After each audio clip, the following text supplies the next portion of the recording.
listening to the Holy Bible 1-Year Challenge with Master Storyteller Michael Wood, featuring the easy-to-read version and used by permission from Bible League International. Enjoy the show! Hello everyone, welcome to day 25.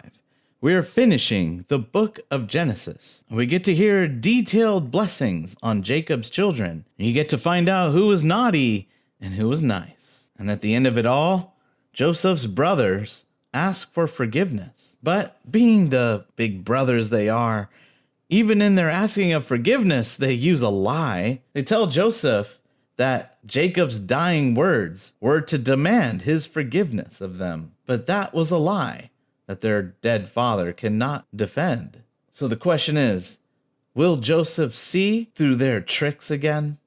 We're also continuing in the New Testament in the book of Matthew. We find Jesus has his personal ATM machine, and that's through fish. Apparently, if you catch a certain fish that he tells you to catch, you open its mouth and there's money inside of it. How cool is that? And then Jesus answers some tough questions, like who is the greatest in God's kingdom? And should his followers be paying taxes? So it's a busy day in Capernaum. Stay with us to hear all the details. If you enjoy the show, visit me at patreon.com/storymaster. You'll find the link in the description box below. By contributing as little as $1 per month, you will enable me to continue this ministry, and you'll get cool rewards too. Together, we're going to get through the Bible in 1 year. Let's get started. Genesis chapter 49. Jacob blesses his sons.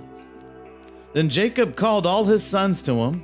He said, "Gather round me so I can tell you what will happen in the future. Come together and listen, sons of Jacob. Listen to your father Israel. Reuben, my first son, you showed my strength. You were the first proof of my manhood. You were the most important and most powerful of my sons. But like a flood, you are out of control. So you will no longer be first. You had sex with your father's wife. You brought shame to my bed. Simeon and Levi are brothers who use their weapons to destroy things. I will not join their secret meetings. I will not take part in their evil plans. They have killed people out of anger and crippled animals for fun. I put a curse on them for having too much anger, so much anger that it makes them cruel, so they will not get any part of the land of Jacob. I will scatter them among the tribes of Israel. Judah, you will defeat your enemies, and your brothers will praise you. They will bow down to you. Judah, my son, you are like a young lion that returns to its den after eating the animal it killed. Like a lion, Judah lies down to rest, and no one is brave enough to disturb him. No one will take away Judah's authority. His descendants will hold the power to rule until the real king comes, and all nations honor and obey him. Judah will have so many vineyards that he could let his animals feed on his best vines. He will have so much wine that he could use it for washing clothes. He will have so much wine to drink that his eyes will be red. He will drink so much milk that his teeth will be white. Zebulun will live near the sea. His seacoast will be a safe place for ships. His land will reach as far as Sidon. Issachar is like a strong donkey that lies down to rest with its load on both sides. He sees that this is a nice place to rest, a very pleasant place to stay. So he is willing to carry the heavy load and agrees to work as a slave. Dan will rule his own people the same as the larger tribes of Israel. His small tribe will be like a snake on the roadside, like a dangerous snake beside the path. It will strike a horse's heel and make the rider fall. Lord, I wait for you to save me. Gad will be attacked by robbers, but he will return the attack and chase them away. Asher will have plenty of fine food. His land will produce food fit for a king. Naphtali is like a deer running free, a doe with beautiful young fawns. Joseph is like a grapevine loaded with fruit, a healthy vine watered by a spring, spreading its branches out over a wall. The enemy attacked him, shooting their arrows and chasing him, but he aimed his bow well, and his arms were strong. His power came from the mighty God of Jacob, from the shepherd, the rock of Israel. Your help comes from the God your father worshiped, from God all-powerful who blesses you. He will bless you with rain from the sky above and with springs from the earth below. He will bless your wives with many babies to nurse and your animals with many young ones. I, your father, have enjoyed greater blessings than any of the blessings that come from the eternal mountains or the good things that come from the ancient hills. Joseph was made to be the leader of his brothers. So I place my hand on his head and pray that all my blessings will be his. Benjamin is like a hungry wolf. In the morning he eats what he has killed. In the evening he shares what is left. These are the sons who became the 12 tribes of Israel, and these were their father's last words to them. He had a message for each son that was right for him. Then Jacob told his sons what he wanted. He said, "It is time for me to die and join my ancestors. I want to be buried with them in the cave in the field of Ephron the Hittite. That cave is in the field of Machpelah, near Mamre in the land of Canaan. Abraham bought that field from Ephron to be a burial place. Abraham and his wife Sarah are buried in that cave. Isaac and his wife Rebekah are also buried there, and I buried my wife Leah there. Abraham bought that field and the cave in it from the Hittites." After Jacob finished talking to his sons, he lay back down on the bed, and he took his last breath and joined his ancestors in death. Genesis chapter 50. Joseph leaned over and hugged his father, crying for him and kissing him. Jacob's burial. Joseph commanded some servants who were doctors to prepare his father for burial. So these servants began preparing Jacob's body in their special way. This took 40 days, the usual amount of time needed. The Egyptians mourned for Jacob 70 days. After these days of mourning, Joseph spoke to Pharaoh's officers and said, "Please tell this to Pharaoh. When my father was near death, I made a promise to him. I promised I would bury him in the tomb he prepared for himself in the land of Canaan. So please let me go and bury my father. Then I will come back here." Pharaoh answered, Keep your promise. Go and bury your father. So Joseph went to bury his father. All the king's officials, personal advisors, and all the older leaders of Egypt went with him. All the people in Joseph's family, his brothers, and all the people in his father's family went with him. They left only their children and livestock in the land of Goshen. So a large crowd of people went with him. There were even soldiers in chariots, pulled by teams of horses. When they reached the threshing place at Atad near the Jordan River, they mourned Jacob's death, crying loudly for a long time. Joseph continued the funeral ceremony for 7 days. When the people who lived in Canaan saw the funeral ceremony at the threshing place of Atad, they said, "This is a time of great sorrow for those Egyptians." So now that place by the Jordan River is named Abel Mizraim.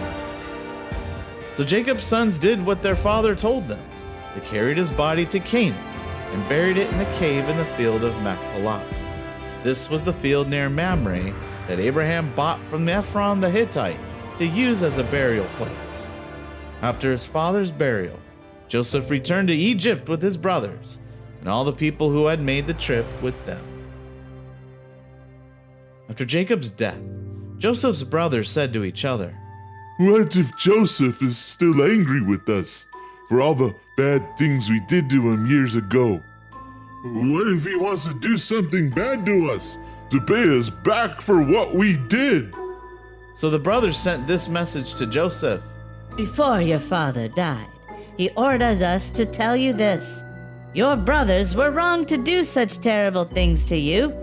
Please forgive them for the evil things they did. So now, Joseph, we beg you to forgive us for the wrong things we did to you. We are servants of the same God your father worshipped. This message made Joseph very sad, and he cried. His brothers went to him and bowed down with their faces to the ground in front of him, and they said, We will be your servants. Then Joseph said to them, Don't be afraid. I am not God. He is the only one who could do such things. It is true that you wanted to harm me, but God planned to use it for good, to save the lives of many people, and that is what is happening now. So don't be afraid. I will take care of you and your children. And so with these kind words, Joseph made his brothers feel better. Joseph continued to live in Egypt with his father's family. He was 110 years old when he died. Before he died, his son Ephraim had children and grandchildren, and his son Manasseh had a son named Machir. Joseph accepted Machir's children as his own. When Joseph was near death, he said to his brothers, I will soon be gone, but I know God will take care of you. He will lead you out of this land of Egypt to the land he promised to give Abraham, Isaac, and Jacob.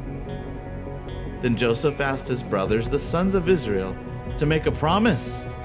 Joseph said, Promise me with an oath that you will carry my bones with you when God comes and leads you to that land. Joseph died when he was 110 years old.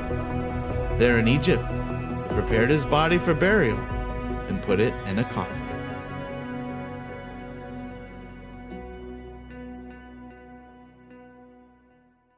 Matthew chapter 17, verses 14 to 27. Jesus frees a boy from an evil spirit. When Jesus and his followers went back to the people, a man came to Jesus and knelt down before him. The man said, Lord, be kind to my son. He suffers so much from the seizures he has. He often falls into the fire or into the water. I brought him to your followers, but they could not heal him. Jesus answered, You people today have no faith. Your lives are so wrong.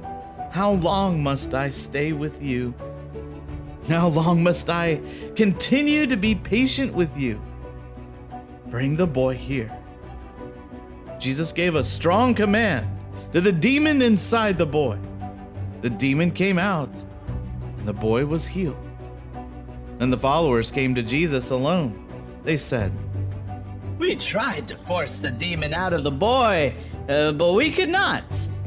Why were we not able to make the demon go out? Jesus answered, You were not able to make the demon go out because your faith is too small. Believe me when I tell you, if your faith is only as big as a mustard seed, you can say to this mountain, Move from here to there, and it will move.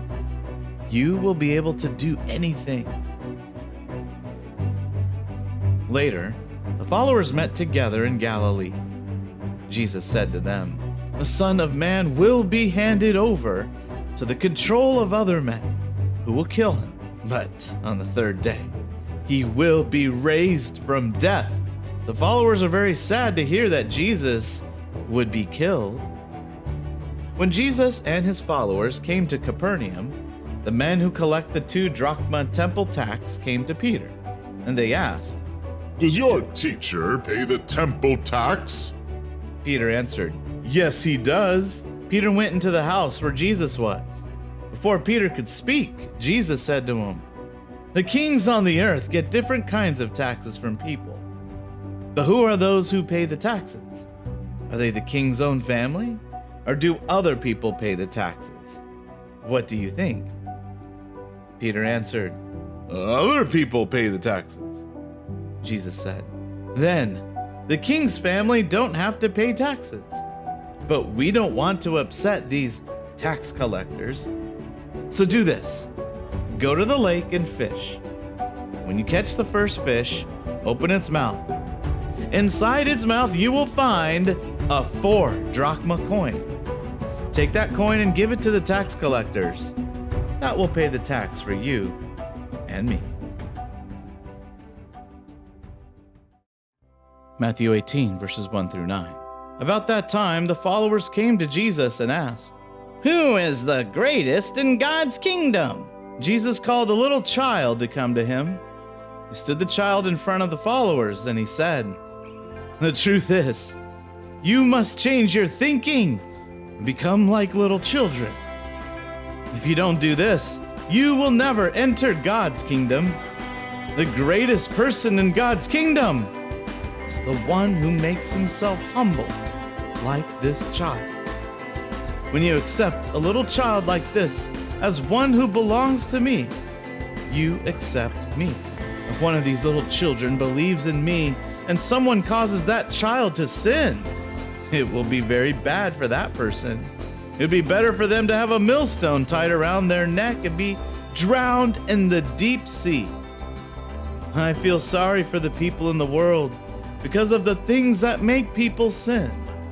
These things must happen, but it will be very bad for anyone who causes them to happen.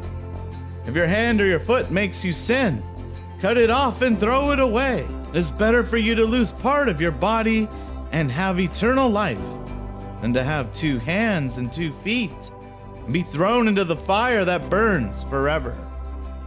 If your eye makes you sin, take it out and throw it away.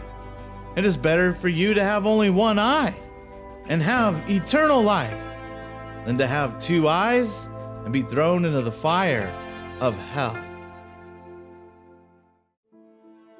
Psalm chapter 15, a psalm of David. Lord, who can enter your holy tent? Who can live on your holy mountain? Those who are free from blame, do what is right, and speak the truth from their hearts.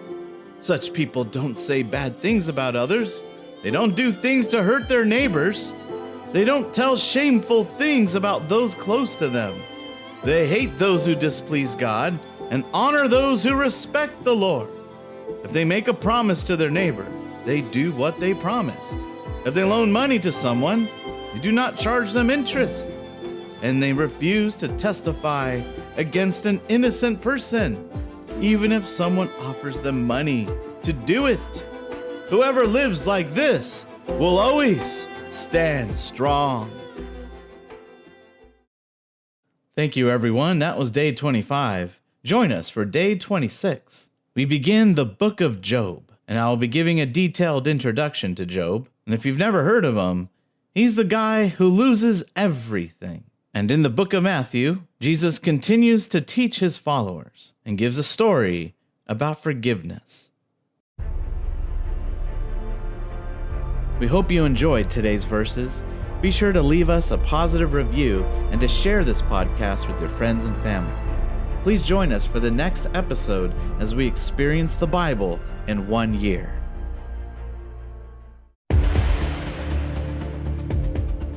Did you know we offer online courses in creative writing, literature, and web design? Visit us at storymaster.online to learn more.